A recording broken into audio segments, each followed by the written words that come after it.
क्या अविनाश की शादी? ये तो कुछ काफी है भैया। इस बात पे तो मैं भाभी के साथ हूँ। वैसे तो अविनाश की शादी की बात हो गई थी। मेरे से कुछ अच्छा नहीं लग रहा। मैं भैया को पूछा करा दूँ।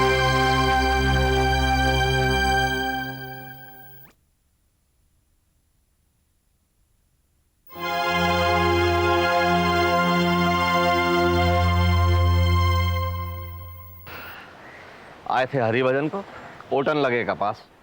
क्या कह रहे भैया आप? कोई जरूरत नहीं है अभी अविनाश की शादी कराने की, समझिए आप। तो क्या बुढ़ापे में कराओगे उसकी शादी? तू वहाँ खड़ी खड़ी क्या कर रही है? आना। चल दे दे जल्दी। चलिए भैया मुंह खोलिए। अरे नहीं, मुंह मीठा मत कराइए, हमारा डायबिटीज है। कोई बात नहीं, अविनाश की शादी। नहीं प्लीज। अविनाश का है मगर सबसे पहले मैं उसका मुंह मीठा कराती हूँ।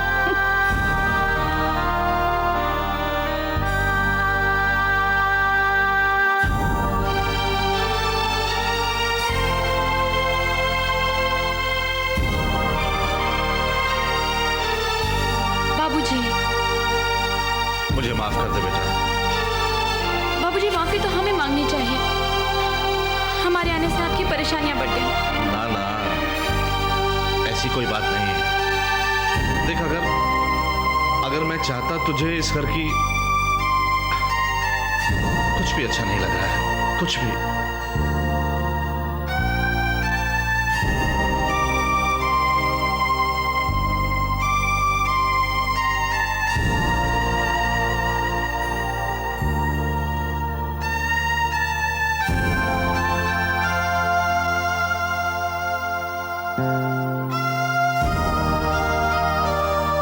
बाबूजी, बाबूजी इधर देखिए हमारी तरफ।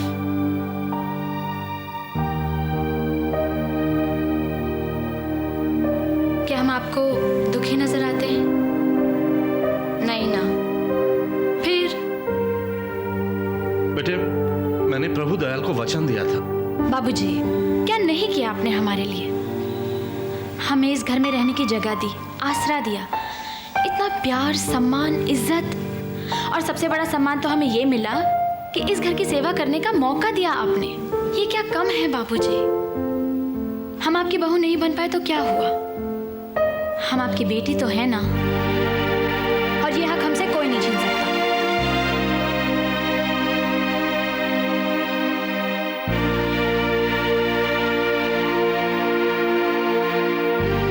बाबूजी, एक मिनट।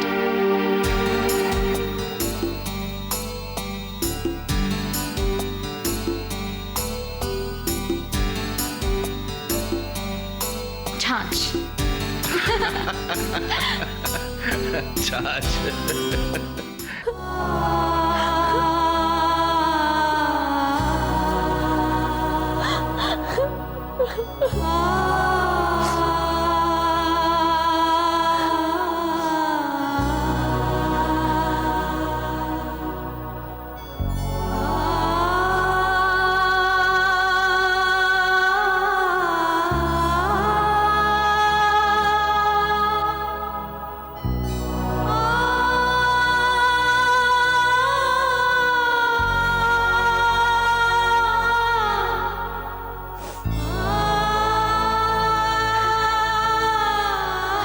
क्या बताएं? जानते हैं हम इतने दिए क्यों जलाते थे? कि शायद उसकी रोशनी में आपको हमारे अरमान दिख जाए, वही अरमान जो आपने हमारे दिल में जगाए थे। हमने जब भी आपको पुष्पांजलि चढ़ाई, आपने हमें आशीर्वाद दिया। वही सपने, अविनाश के सपने, प्रिया के घर के सपने, और आज आप उन्हें तोड़ना चाहते हैं। लेकिन इसमें हमसे ज्यादा दुख तो आपको होना चाहिए, क्योंकि हमने तो वो सपने सिर्फ संभाले थे, बनाए तो आप ही ने थे ना। हमारी खुशियां छीनने का दुख हमसे ज्यादा आपको होना चाहिए। रुला दिया। हम रोएंगे नहीं। आपको क्या लगता है हम रो देंगे?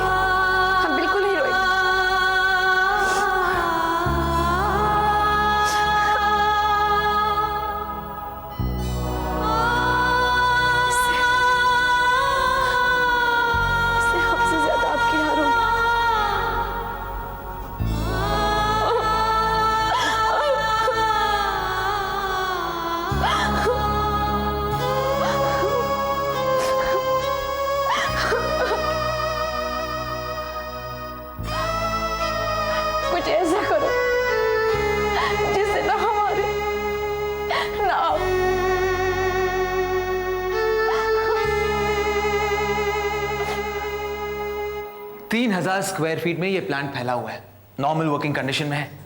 और सबसे अच्छी बात यह है कि कंपनी के अपने रेगुलर क्लाइंट्स हैं जो हर महीने लगभग 2 करोड़ का ऑर्डर्स देते हैं। तो फिर वो ये प्लॉट इतने सस्ते में क्यों बेच रहे हैं? वो अपना बिजनेस जर्मनी शिफ्ट करना चाहते हैं। वहाँ के प्लान्स घाटे में चल रहे हैं, तो यहाँ का पैसा वहाँ लगाना चाहते हैं। लेकिन हमें इससे क्या भैया हमें सिर्फ इतना सोचना है, मौके की जगह है, वर्किंग कंडीशन में प्लांट है, सस्ते में मिल रहा है, ऐसा मौका बार बार नहीं मिलेगा। देखो प्रतीक, एक मिनट। हेलो गुप्ता, तुम वहां ऑफिस में क्या कर रहे हो? तुम्हें तो 10 बजे प्रेजेंटेशन के लिए पहुंचना था। I don't want to hear any excuses. Do your job, understood? भैया प्रतीक, मैं वो उमर गांव वाली कहानी दोबारा नहीं दोहराना चाहता। आई एम सॉरी, इस मामले में मैं तुम्हारी कोई मदद नहीं कर पाऊंगा।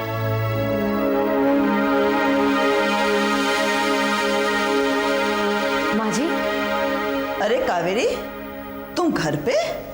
सूरज जरूर पश्चिम से होगा। माँ जी, आप बड़ी हैं, इस तरह टॉन्ट करना आपको शोभा नहीं देता। अगर आपको मेरी कोई बात बुरी लगी है तो आप साफ साफ कह दीजिए। शिकायत तो मुझे बहुत है, दुख की बात यह है कि तुम्हें सुनने की फुर्सत नहीं। हाँ, मैं मानती हूँ कि मैं घर को ज्यादा समय नहीं दे पाती। सोशल वर्क से वक्त ही नहीं मिलता मुझे। कावेरी, ये बताओ कि तुम अपने सोशल वर्क में करती क्या हो? बच्चों को दवाइयाँ देना, लोगों को घर दिलवाना, बेवाओं की मदद करना। अब जब तुम अपने परिवार में ध्यान नहीं देती तो तुम उनको सलाह क्या देती? आई एम सॉरी, मैं आपकी खामा-खा की बात सुनने यहाँ नहीं आई।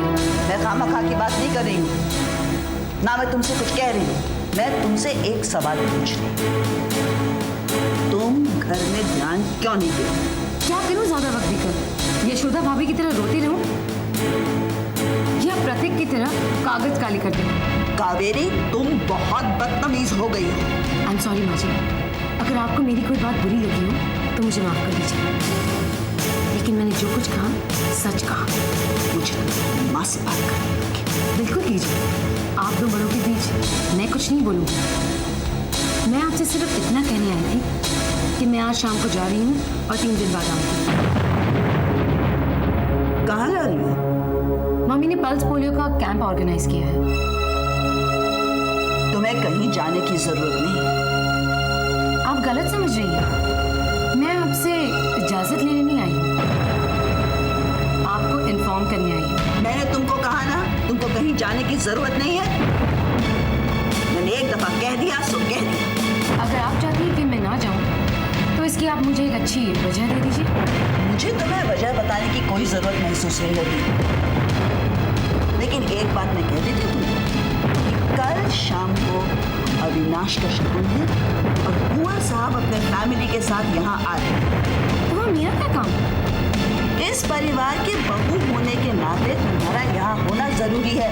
सारी बातें तो आप ही करेंगी, सारे फैसले भी आप लेंगी, तो मेरी वहाँ क्या जरूरत है? हाँ, अगर आप चाहती हैं कि मैं बंद संवर कर मेहमानों के सामने बैठ जाऊँ तो यशोदा भाभी है ना। मैं आज शाम को जा रही हूँ। कावेरी,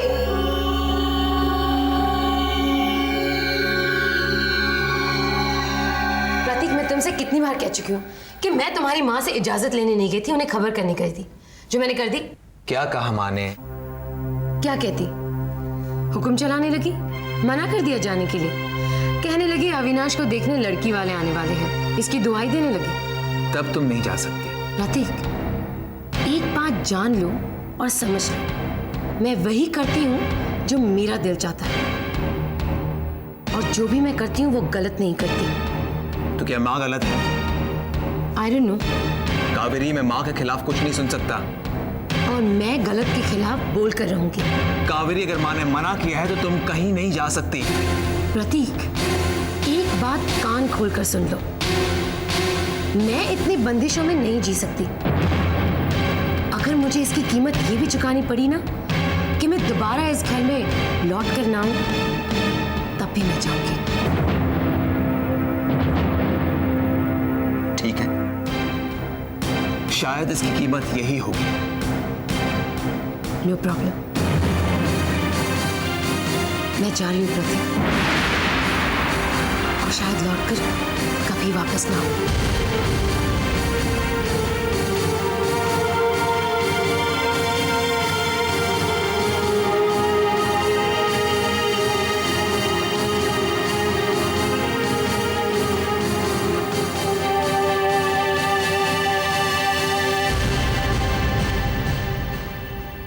आज बहुत देर हो गई। हाँ, कुछ क्लाइंट्स आए थे ऑफिस में, थोड़ी देर हो गई। भाभी, जी, क्या बात है? भाभी, कावेरी भाभी और प्रतीक भैया में बहुत बहस हो रही है। किस बारे में? वो तो पता नहीं, लेकिन भाभी घर छोड़कर जाने की बात कर रही है। क्या? भाभी, आप और भैया आकर उनको समझाइए ना प्लीज। देखो रिमझिम, हम उनसे क्या बात करेंगे, और वैसे भी ये औरतों का मामला है, मैं उसमें अपनी कोई राय देना पसंद नहीं करता। लेकिन भैया, देखो रिमझिम, मेरी सलाह मानो तो तुम भी कोई टेंशन मत लो। कावेरी तो वैसे भी अपनी मनमानी करती है, और प्रतीक तो कुछ कहता ही नहीं है। भाभी प्लीज, एक आप और भैया ही हैं जिनके घर में सब लोग बहुत इज्जत करते हैं। आप लोग कहेंगे तो लोग समझ जाएंगे, प्लीज। राकेश, रिमझिम ठीक कह रही है। अगर कोई कुछ नहीं बोलेगा तो इस घर में आपसी मतभेद इतने बढ़ जाएंगे कि उनको सुलझाना बहुत मुश्किल हो जाएगा। राकेश, वो दोनों आपकी बहुत इज्जत करते हैं, आप प्लीज जाके बात कीजिए, प्लीज भैया। ठीक है, चलो।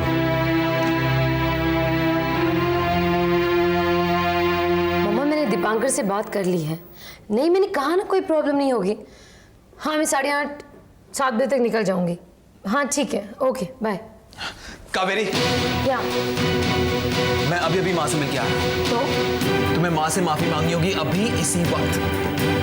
मुझे मेरी गलती बताने का कष्ट करेंगे आप? कावेरी, तो कावेरी,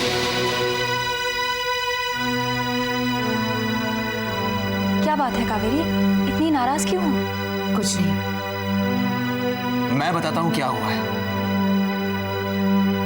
कावेरी की बदतमीजी दिन ब दिन बढ़ती जा रही है। मेरी बदतमीजियां बताकर तुम्हारी बेवकूफियां कम नहीं हो जाएगी प्रतीक। कावेरी, इतना गुस्सा मत करो। तो क्या करूं? तुम्हारी तरह चुप रहकर सब कुछ सहूं? कावेरी, यशोदा भाभी से कुछ मत बोलो। तो किससे बोलूं? तुम्हारी माँ से कुछ ना बोलूं, तुम्हारी भाभी से कुछ ना बोलूं, तुमसे कुछ ना बोलूं, तो क्या अपने मुंह पर ताला लगाकर बैठी रहूं? कावेरी, इस तरह से हर बात में मीन मेख निकालोगी तो कैसे चलेगा? भैया, आप तो बीच में बोलिए मत। मैं कुछ कहना नहीं चाहती। अगर मेरा मुंह खुल गया तो अच्छा नहीं होगा।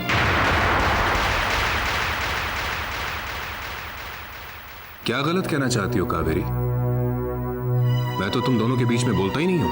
आप बोलते नहीं, करते हैं। या फिर ये कहिए कि आप किसी को कुछ करने ही नहीं देते। Shut up Kaveri. क्यों चुप रहो? तुम हो ना चुप रहने के लिए। बस बंद करो ये सब। एक मिनट प्रतीक, कहना दो इसे। क्या कहना चाहती हो? मेरा मुंह मत खुलवाइए भैया प्लीज। कावेरी, राकेश यहाँ तुम्हारी लड़ाई सुलझाने आए हैं और तुम उन्हीं से लड़ रही हो। ये लड़ाई सुलझाने आए, यही तो वजह है लड़ाई की। कावेरी, यशोदा, बोलने दो इसे। बोलो कावेरी। नहीं भैया, जाने दीजिए। प्रतीक, बोलो कावेरी, क्या कहना चाहती हो? क्या बोलूं? आप इसी तरह प्रतीक को चुप कराते रहते हैं जैसे इसका कोई वजूद ही नहीं है।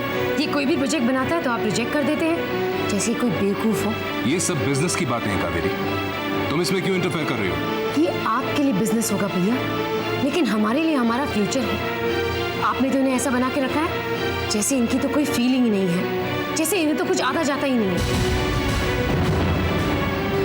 कावेरी, राकेश प्रतीक से बहुत प्यार करते हैं। प्यार नहीं, ये नफरत करते हैं। इसलिए तो इतना डिप्रेस करके रखा है। इनका तो प्लान कुछ और ही है। ये तो एम्पायर पे राज करना चाहते हैं, वो भी अकेले। कावेरी,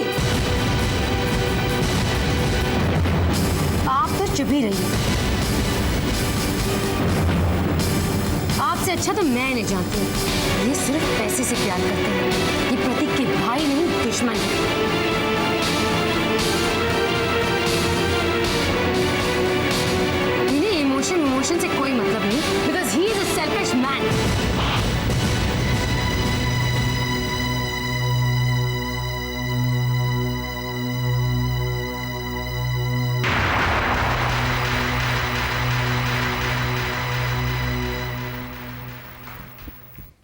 अविनाश, अविनाश, ये कहाँ चले गए? अरे अरे अरे अरे अरे अरे भैया आराम से, कौन ट्रेन छूट रही है क्या? सॉरी, आपने अविनाश को देखा है? हाँ देखा है ना, बहुत बार देखा है, बचपन से देखते चले आ रहे हैं। क्या बात है? महाराज जी प्लीज, अविनाश कहाँ पर है? क्या बात है बिटिया, इतनी परेशान काहे हो? परेशानी की तो बात ही है, पता नहीं क्या हो रहा है इस घर में। कावेरी भाभी को ऐसा नहीं करना चाहिए था। क्या बात है, कावेरी भाभी और प्रतीक भैया में फिर झगड़ा हो गया क्या? जी हाँ, और उसी को सुलझाने के लिए हम यशोदा भाभी और राकेश भैया को बुलाने गए थे। तो फिर क्या, कावेरी भाभी ने राकेश भैया से बदतमीजी की और यशोदा भाभी ने तो, अब हम क्या करें? एक बात बताए बिटिया, ये घर में तो ये सब होता ही रहता है, तुम्हें इतना परेशान होने की जरूरत नहीं है। क्या है ना कि जितना एक दूसरे से लड़ते हैं उतना ही प्यार भी करते हैं एक दूसरे से। ये सब तो ठीक है महाराज जी, मगर हमने ऐसा कभी नहीं देखा और हम नहीं चाहते कि इस घर में किसी भी वजह से अशांति हो। अगर अविनाश होते तो? अविनाश बाबू तो गए हैं कहीं। कुछ बता कर गए हैं? नहीं, बता के तो नहीं गए हैं, अब फोन पर किसी से बात कर रहे थे, शायद किसी के साथ खाने पर गए हैं बाहर। खाने पर?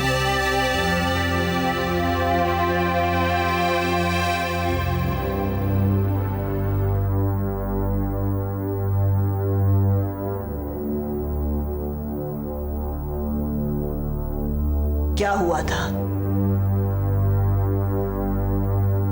राकेश, हुआ क्या था? माँ, मुझे इस सब में इन्वॉल्व मत कीजिए। प्रतीक, ये क्या कहेंगे? ये तो उस वक्त भी चुप ही थे। कावेरी, मुझे कोई बताएगा कि यहाँ हुआ क्या? माँ जी दरअसल, ए लड़की, मैं अपने घर के बहुओं से बात कर रही हूँ और तुम इस घर की बहू नहीं हो। हमारे मामले में तुम दखल मत दो। जाओ यहां से, जाओ।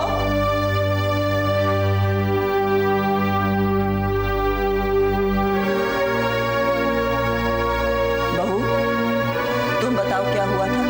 मैं आपको बताती हूँ। मेरी माँ ने आज तक मुझ पर हाथ नहीं उठाया और इनकी इतनी हिम्मत। यशोदा, तुमने कावेरी को थप्पड़ मारा?